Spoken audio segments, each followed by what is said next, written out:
Type your name and the organization you're representing here at COP25.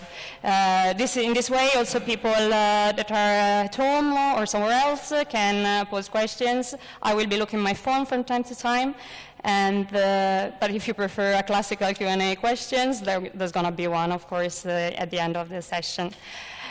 So today we are here with Francisco Doblas Reyes, who's an ICREA professor that leads the Department of Earth Sciences at the Barcelona Supercomputing Center.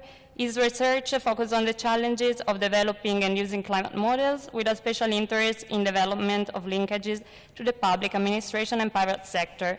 Paco is also IPCC lead author of Assessment Report 6, Working Group 1, on linking global to regional climate change. Then we have next to me Isadora Jimenez, and Isadora is a science communication expert. She leads the knowledge transfer team for climate services at the Barcelona Supercomputing Center. Her team facilitates the interaction between science and society for the development of applied research that is informed and directed by the needs of interest of the industry stakeholders, public administration, and society at large. And then we have Asun Lera Sancler. Asun, she's senior advisor at the Earth Science Department of the Barcelona Supercomputing Center as well, but she's also senior principal scientist at the Digital Assurance Program of the DNVGL. As background, she's a philosopher and sociologist, and she works on stakeholder engagement, co-production, and climate services, and leveraging digital technologies for a resilient future. Asun is member of the Horizon Europe Mission Board of Climate Change Adaptation and Societal Transformation. And last but not least, here with us, we have the former mayor of Terrassa from 2002-2012, Pere Navarro, which is actually Delegado Especial de Estado para el Consorcio de la Zona Franca de Barcelona, and president of the executive committee of this consortium. He's also a biology as background. So please let's welcome on stage Pere Navarro, and the floor is yours.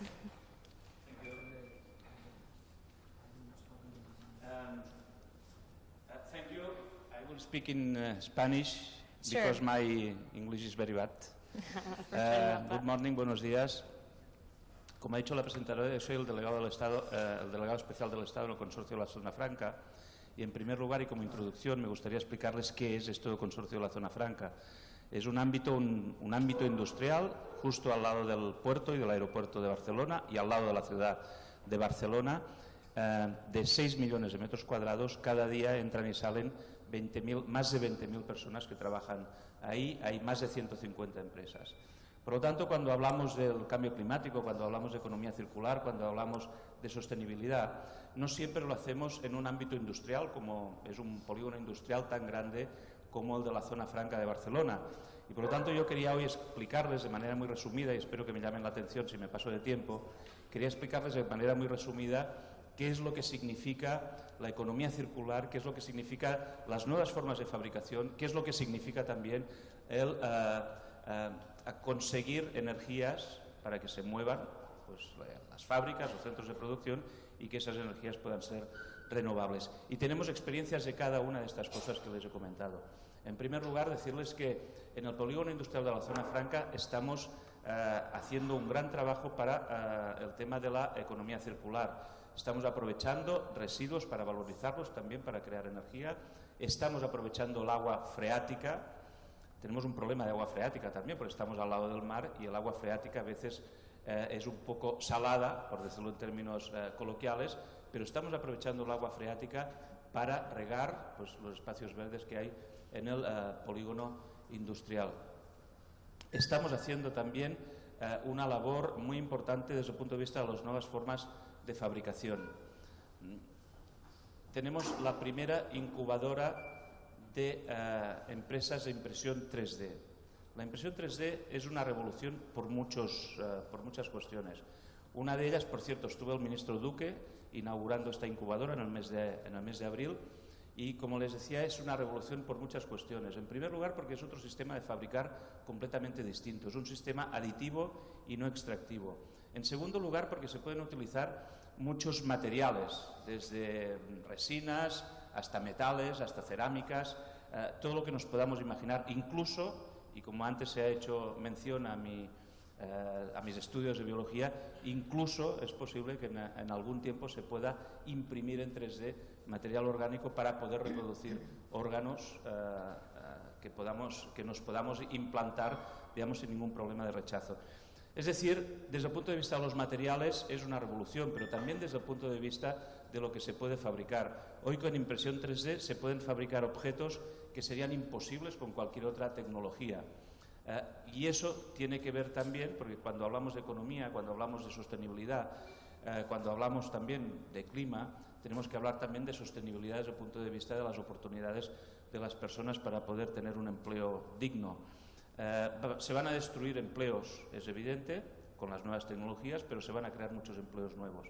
La impresión 3D lo que nos va a proporcionar es nuevos empleos. Por ejemplo, hay un campo muy amplio para nuevos diseñadores que puedan diseñar esas piezas que hasta ahora eran imposibles, que hasta ahora no se podían fabricarlo con la tecnología tradicional.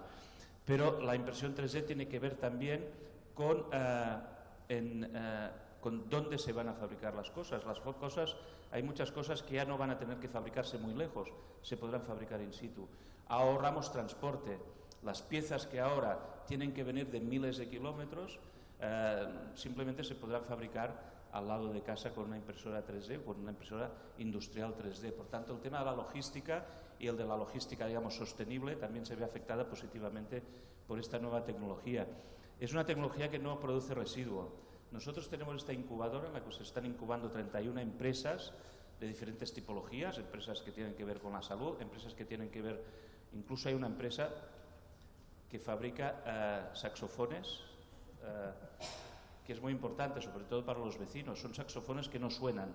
Es a través de una aplicación que el que toca ese saxofón lo escucha con unos auriculares. Eso quiere decir que cuando ensaya los vecinos no tienen motivo para quejarse.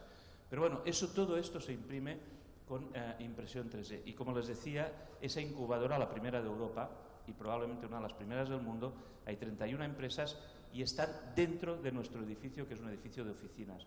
Eso también es una revolución desde el punto de vista de la planificación de las ciudades. ¿Por qué? Porque podemos planificar ciudades en las cuales la actividad productiva, las fábricas, no tienen por qué estar apartadas, porque no producen residuo, porque no producen molestia, porque no producen grandes transportes logísticos, sino que podrán estar estas actividades económicas, estas fábricas, más cerca de donde vive la gente. Eso quiere decir que también nos ahorramos traslados de personas dentro de la ciudad, por tanto mejora también la movilidad. Y este es un ejemplo muy rápido de qué es lo que hacemos con esta nueva forma de producir. Insisto, sin residuos, sin molestias, se pueden producir con todo tipo de elementos. Y la última cosa que quería explicarles, antes de que me llamen la atención por el tiempo, es lo relacionado con las energías renovables. Nosotros, como les decía, somos un polígono industrial, 150 empresas, el 40% son de tipo industrial, el 30%, se lo digo en cifras, números redondos, el 30% logístico y el 30% de servicios. Imagínense los metros cuadrados de tejados que hay en el polígono industrial. Imagínense cuántas placas fotovoltaicas o incluso placas mixtas que existen, híbridas entre fotovoltaicas y térmicas. ¿Cuántas placas se pueden instalar en esos tejados? Pues bien, nosotros que somos los propietarios de los terrenos, vamos a colocar una cláusula en los contratos de alquiler de esos terrenos en la que se diga que las empresas que se instalen allí tengan que ubicar en su tejado el máximo número de placas fotovoltaicas posibles que permita, digamos, la resistencia al edificio y el tipo de arquitectura. Y para las empresas que ya están allí, les decía que son unas 150, para las que ya están allí vamos a crear también un sistema para que también estas empresas ubiquen en sus tejados estas placas fotovoltaicas. De ahí puede salir mucha potencia desde el punto de vista de la energía, de una energía que evidentemente es renovable. Pero además vamos a crear una comunidad de energía para compartir esa energía, no solo dentro del polígono, sino también con el entorno del polígono. Les decía antes que estamos al lado del puerto, estamos al lado del aeropuerto y al lado de diversos barrios de la ciudad de Barcelona y también de la ciudad de Hospitalet. Este es un ejemplo por el que desde el sector público impulsamos este tipo de energías en contacto, evidentemente, con el sector privado, que son los que tienen las naves industriales, son los que tienen los procesos, efectúan los procesos de fabricación. El otro ejemplo que les quería comentar es que ahí en el polígono industrial, y esto se instaló también gracias a la ayuda del consorcio de la Zona Franca, hay una empresa que se llama Ecoenergías. Esta empresa es una empresa mixta entre pública y privada. Hay unos privados, Veolia, y públicos, que son el Ayuntamiento de Barcelona, y nosotros también colaboramos. Esta empresa, entre otras cosas, se dedica a producir energía valorizando, por ejemplo, algo que si no tienes la información no se te ocurre de entrada. Valoriza los restos de la poda de las calles de la ciudad de Barcelona y de los parques. Eso son muchas toneladas al año y eso quiere decir que a través de esta biomasa, de la valorización de esta biomasa, se produce energía no solo para el polígono, sino también para el entorno urbano. Y otra técnica que se va a utilizar ya muy pronto, en este año 2020, es valorizar el frío. Es decir, en el puerto, no me pregunten exactamente cómo es esto científicamente, pero en el puerto se produce un proceso que se llama regasificación del gas natural. Esto produce frío que hasta ahora se pierde. Entonces, este frío, que es un frío muy intenso, va a parar a unas conducciones y se aprovecha para crear no solo frío en verano, sino también calor en invierno. Y esto también va a servir a todo el polígono de la Zona Franca. Por ejemplo, ya están haciendo experiencias en la SEAT y la Nissan son las principales fábricas que hay allí. La SEAT son 400.000 metros cuadrados que ocupa ahí en el polígono y la Nissan 500.000 metros cuadrados. Bien, estos son ejemplos de lo que se puede hacer conjuntamente con aplicaciones para compartir el coche, aplicaciones para carriles bici, es decir, adecuar la urbanización de un polígono industrial a nuevas formas de moverse y, como les decía antes, no es habitual hablar de estos temas en un entorno tan duro como a priori puede parecer un entorno industrial. Por tanto, desde ahí también intentamos favorecer el tema de las energías renovables y luchar contra el cambio climático. Y acabo, una de las cosas también que estamos propiciando es la redondita esta que llevamos muchos por aquí, que es el tema de los ODS y que ven ustedes por aquí. Y estamos dedicados, tenemos un plan para aplicar los 17 ODS de nuestro polígono industrial y sobre todo nos fijamos en uno en especial, que es el número de 17, que es el de las alianzas. Como hablamos mucho con la comisionada de la Agenda 2030, Cristina Gallac, ella siempre pone un ejemplo que a mí me gusta mucho, de un proverbio africano que dice: si quieres ir rápido, camina solo, pero si quieres llegar lejos, camina acompañado. Nosotros siempre queremos llegar muy lejos y por eso queremos caminar acompañados. Muchas gracias. Muchísimas gracias.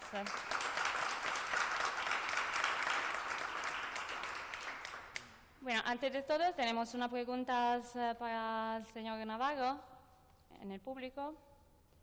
Si Paco quiere comentar algo sobre la charla. Yeah, sure. Shall we We can switch to Yeah? English right now. Yes. Okay. Yes. I just wanted to comment that it's not by chance that Pera has been part of this panel, and one of the reasons is that apart from fostering and promoting the industry and establishment of industrial solutions in Barcelona, the Consorcio de la Zona Franca is also offering one of the buildings where the Barcelona Supercomputing Center is being hosted. So apart from dealing with the industry, it's also dealing with the knowledge. And it's really great that the consortium is also joining forces with the creation of knowledge, as it's been done at the BSC, at the Barcelona Supercomputing Center, and the whole university ecosystem in Barcelona. So it's really great, and there is a lot of other things that we can do together, apart from probably taking advantage of the factory building saxophones, and I'm sure that there will be many more things. Thank you, thank you. And he was also mentioning about their work on energy and renewable, and he gave some example on how the public sector is boosting the use of renewable in the industrial production for the private sector. So we can go now to the topic of the energy, more into the topic of energy transition, and also here at BSC we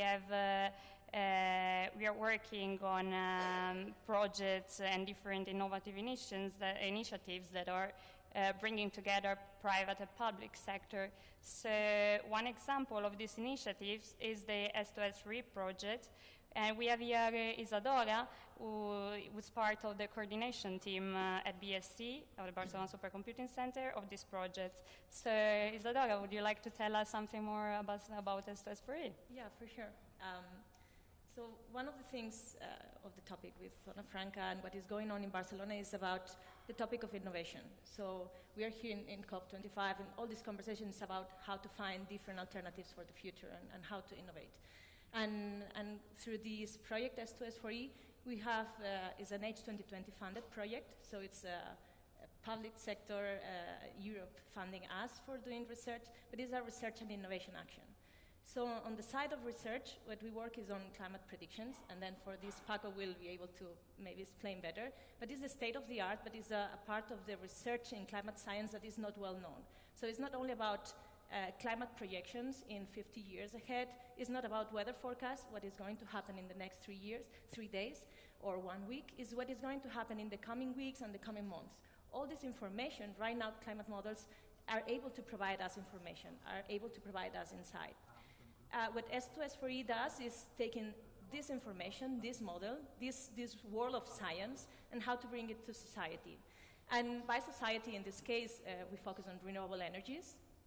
And because renewable energies are one of the keystones for the transition and for climate action. I mean, we need to rely more on renewable energies, but at the same time is a type of energy source that is quite sensitive to climate change and to climate variability. And the innovation of the S2S4E project is that we are bringing this science on how we can forecast what is going to happen in the coming months and how to provide this information in a tailored way so any person within a private company in renewable energies or a transmission system operator can use this information and take it into account, which means that they are more resilient to climate change. We have a teaser of the project. In July 2013, an unexpected heat wave hit Germany. What started as a warmer than usual summer became an energy crisis. As temperatures went up, more electricity for cooling was needed. But winds slowed down, and the wind farms could not keep up with demand. Events like these remind us that renewable energies are very sensitive to variability in weather conditions. In order to transition to sustainable energy sources, we need better climate predictions weeks in advance. This is where the European project S2S4E comes in. First, we get past climate data and global forecasts from sources like Copernicus and S2S. Then we improve these forecasts and compare them with past data to detect anomalies in temperature, solar radiation, wind, or rain. Climate forecasts are strongly based on ocean temperature and snow coverage, which change slowly and thus are easier to predict. However, even small changes in their initial conditions can lead to very different forecasts in the long term. When many predictions fall outside the normal range, an extreme event is likely to occur. Our forecasts and the data are available through an online tool designed by industrial and academic partners. The tool will help not only renewable energies, but also other industries like agriculture and tourism. In March 2018, a cold spell named the Beast from the East brought unusually low temperatures and heavy snowfall to large areas of Europe. The increase in energy demand for heating was huge and again unexpected. Our sub-seasonal forecasts would have predicted these climate conditions and the electricity demand weeks in advance, giving us time to warn energy traders and distribution operators. Climate change is increasing the variability of the weather, making extreme events stronger and more frequent. Through better predictions, we can improve the resilience of renewables and transition to a more sustainable future.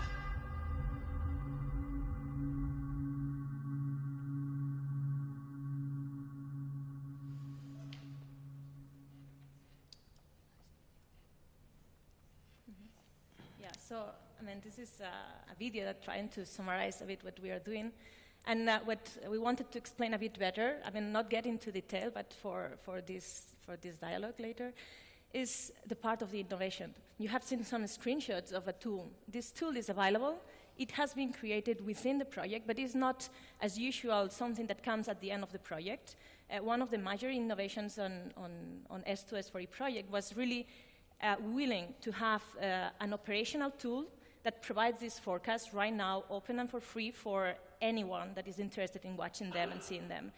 From normal citizens that are just willing to know what is going to happen, but mainly targeted to energy traders, people doing resource assessment within companies with wind farms or solar farms, and also for transmission system operators.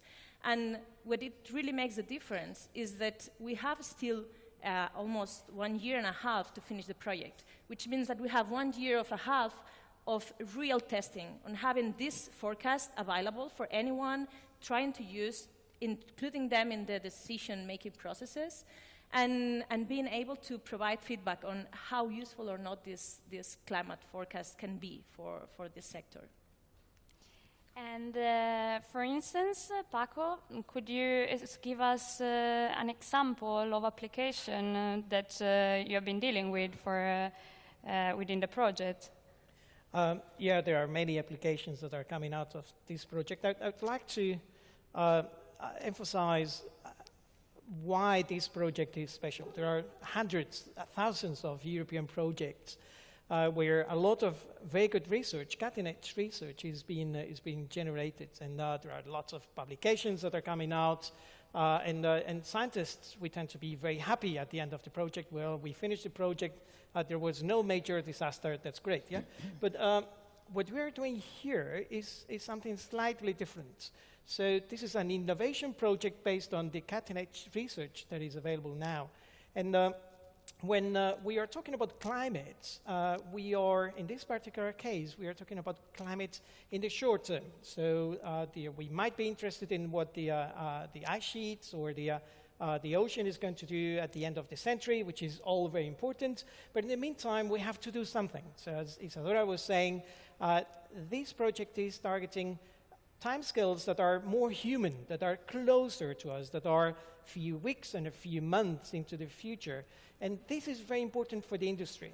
The industry, in its majority, is not interested in what the climate is going to do in 2100. They cannot make money out of it. There's no money to make by a company like, I don't know, even Google or Microsoft for 2100. They want to make money now.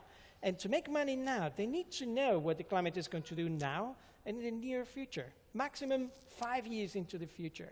And there are tools now available to provide information for those time scales.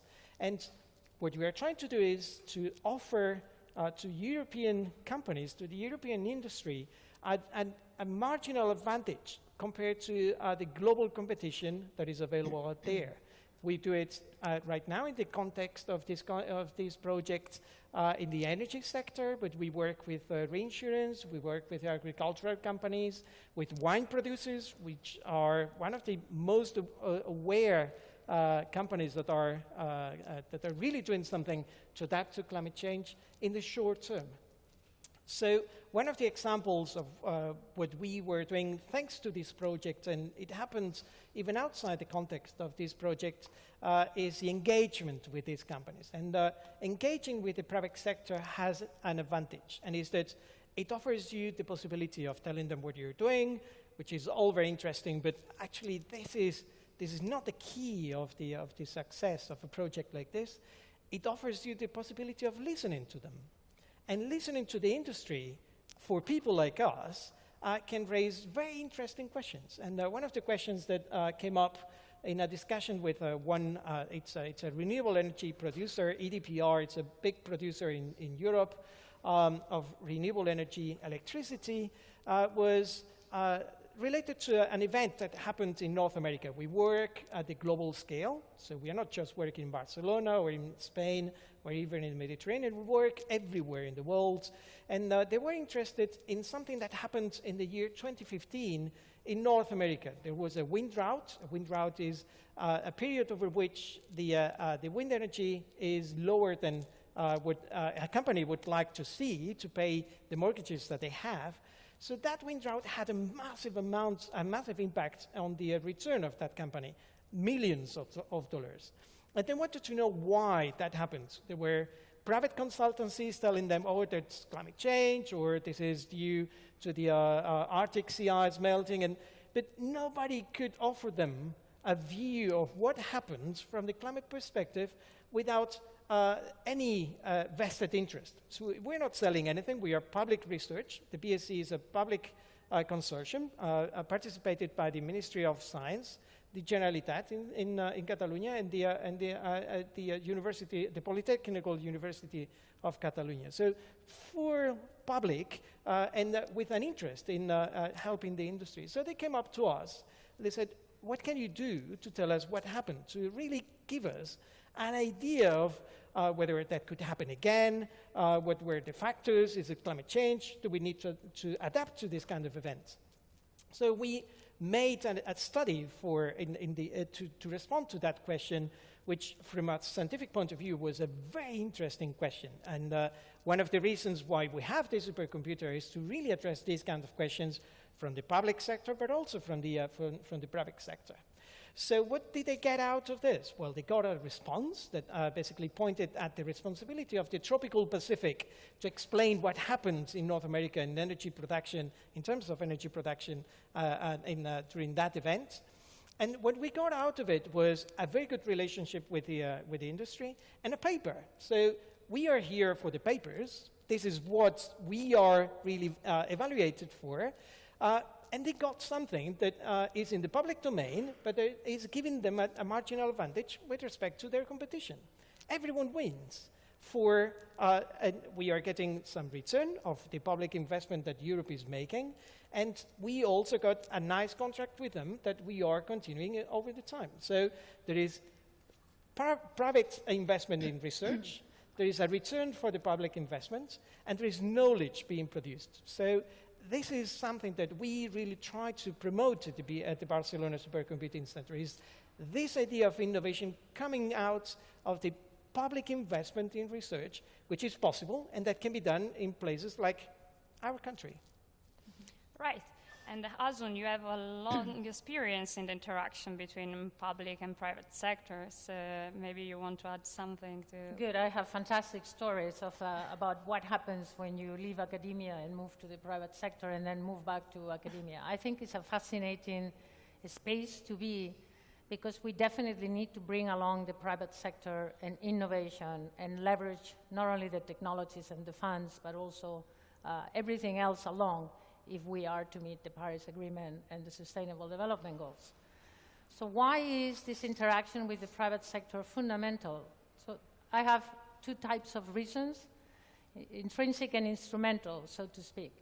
So first of all, it's extremely important for the private sector to understand climate risk. And I think, Paco, the example that you are saying is just one of the many possible ones, to really use science to really show businesses and private actors, you have a risk. And all private actors are very, very used to manage risk, to do a risk assessment and to do actions to mitigate those risks.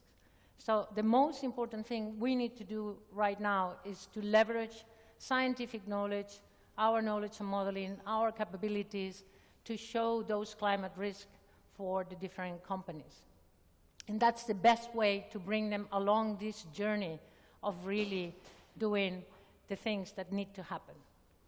Then there is another very important aspect to the work that we are doing here in this project, and that is in the private sector, there is a lot of extremely important knowledge that is needed to make the renewable energy sector resilient to climate change.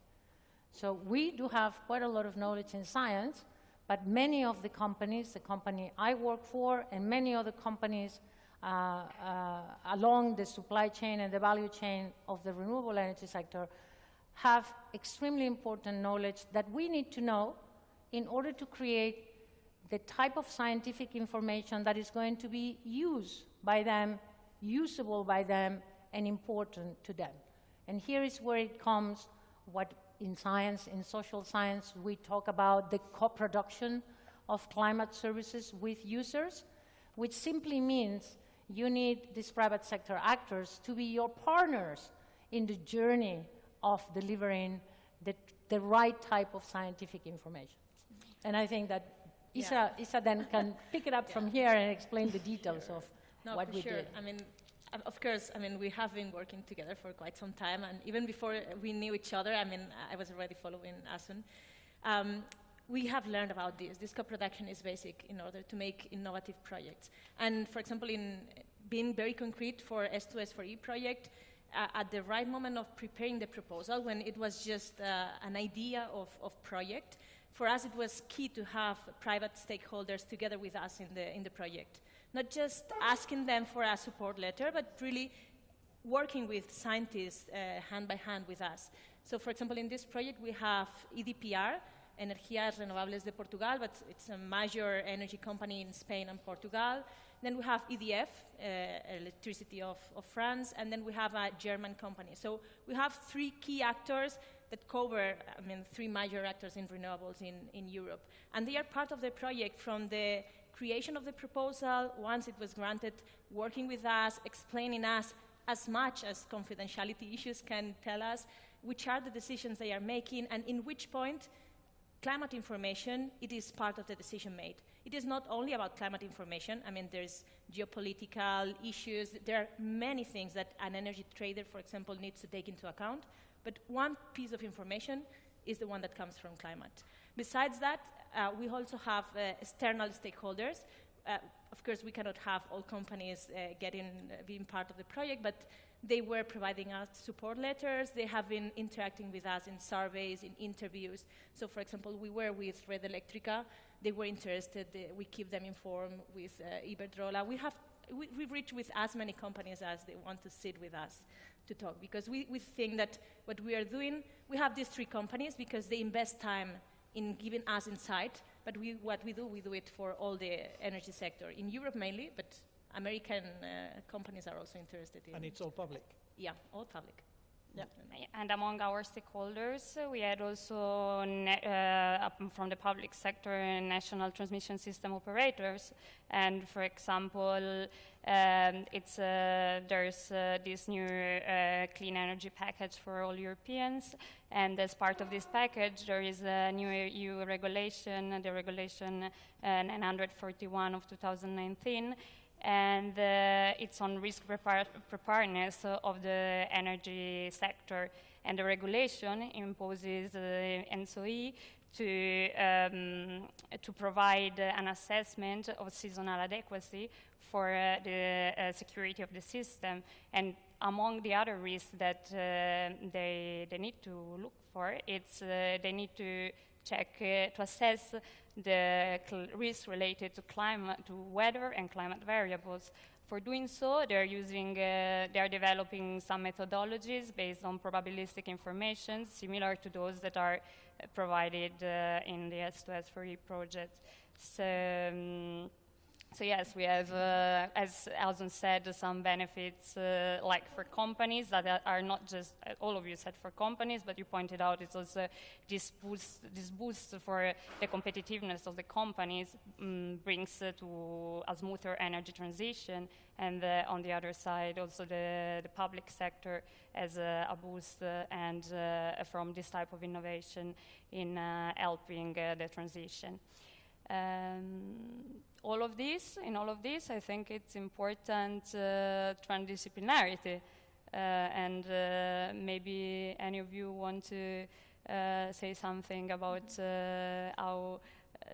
No, I mean, I can say that, what you were saying, we want to reach to private sector, but there's also this NSOE, this more public administration and more political aspects. And for that, what we need is many different profiles. So I think one of the things in order to foster innovation is really to have climate scientists sitting together with communication experts, for example, I'm one, but also environmental economists in order to provide numbers, and then people who really understand the political arena. I mean, it is key what we are doing, the energy transition is not done only by private companies and researchers, and that's one of the reasons for being here in COP25. But I think this is really something that is going on in the conversation in Europe with emission boards, no, in Europe. Yes, so let me give you just a very quick pitch of Horizon Europe, which is the forthcoming system for research and innovation of the European Commission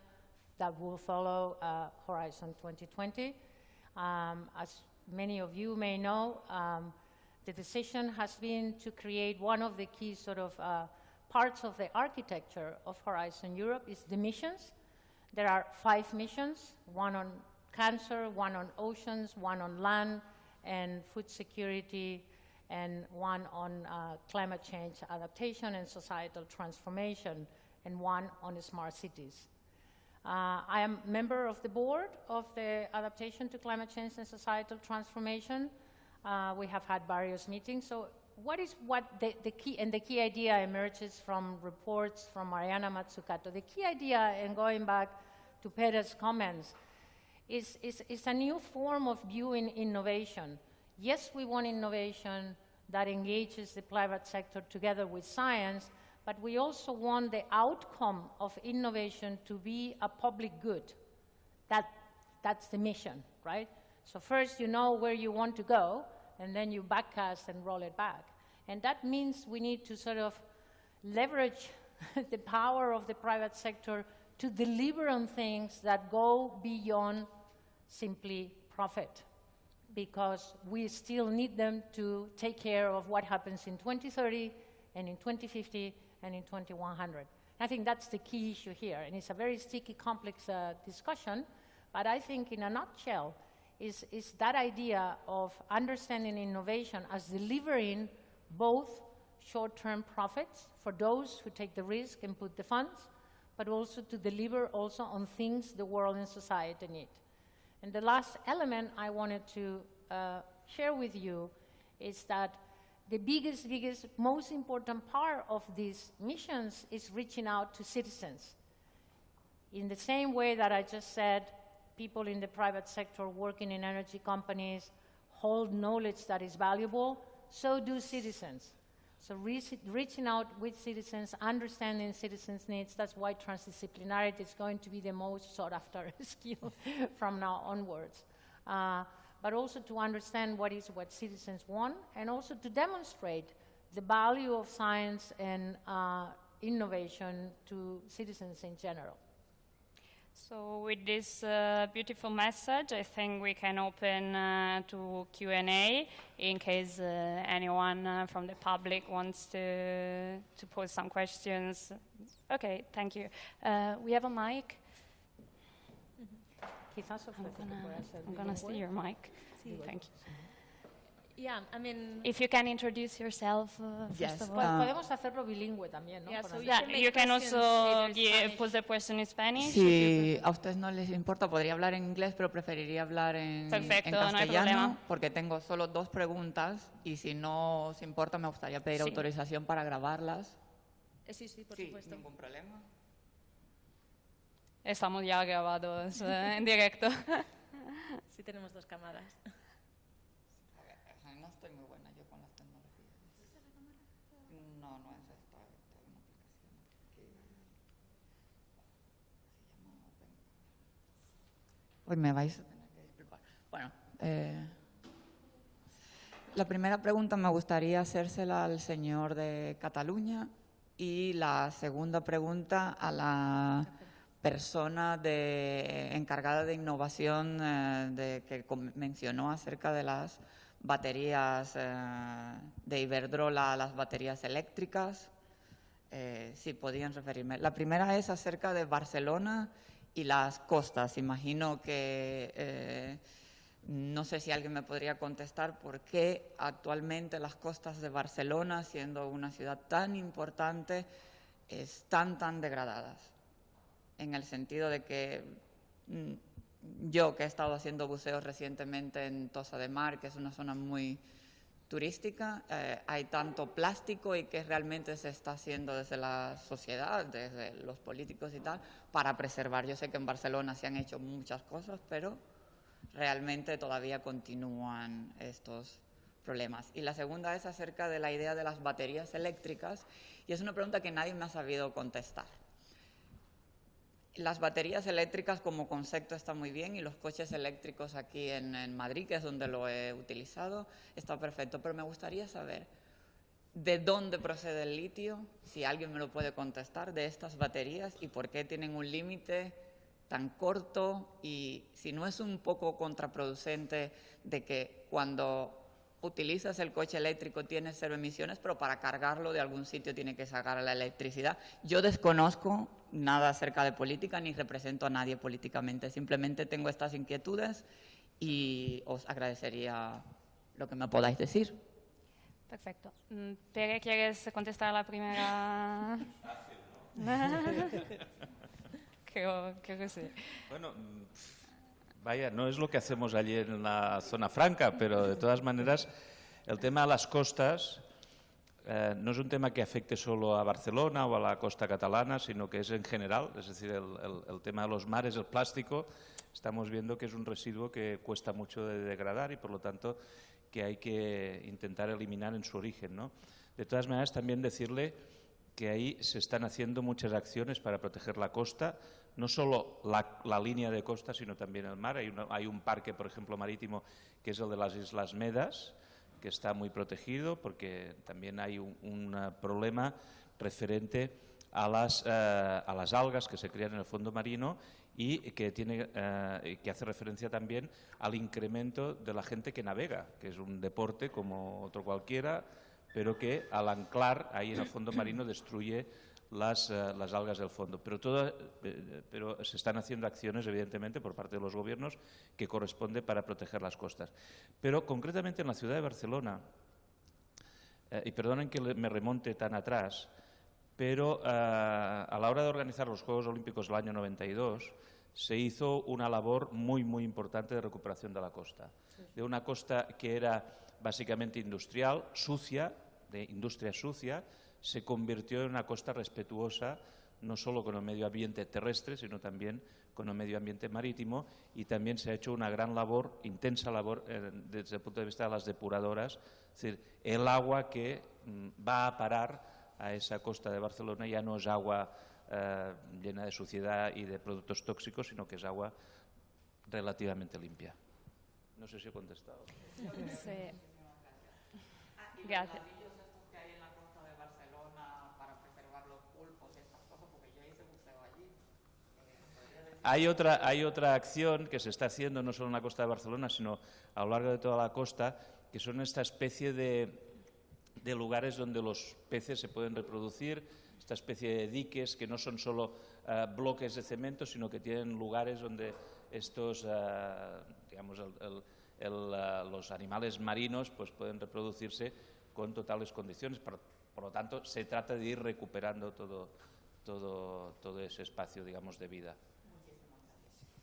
Y a nivel de ciudadanía, como que hay mucho turismo y claro que el plástico es un problema, se han movilizado muchas organizaciones, incluso que hacen voluntariado para limpieza de playa, y esto es también una movilización social y las personas están interesadas a mantener las zonas, el área de costa que se ha creado en Barcelona, y los ciudadanos se meten y en los domingos, los sábados, y van a limpiar a menudo.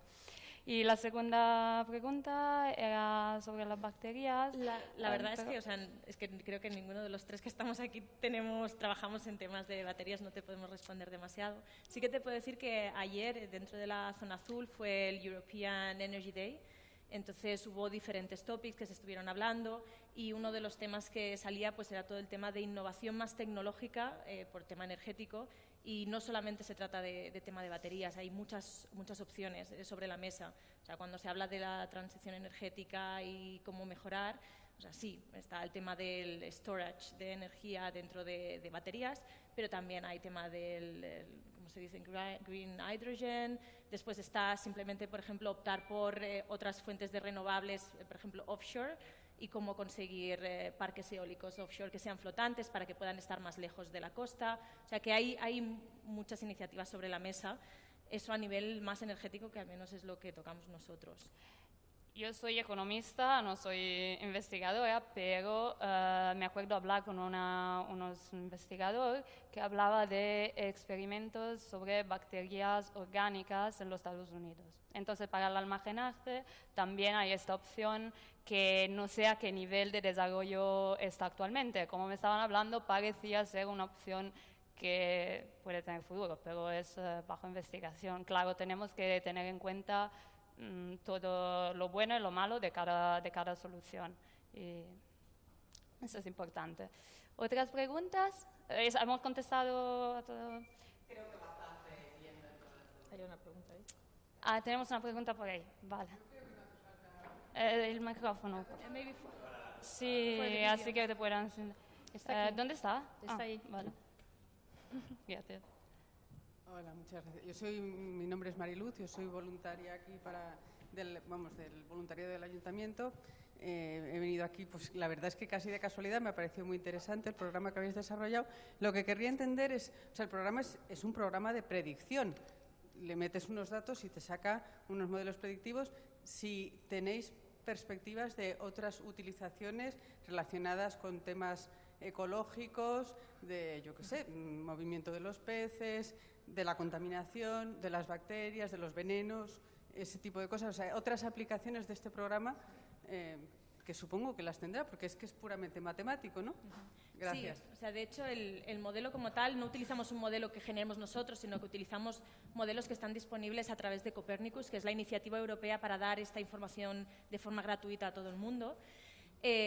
Lo que hacemos en este proyecto es adaptar esta información para conseguir dar la información más útil para una determinada pregunta, que sería en el caso de renovables.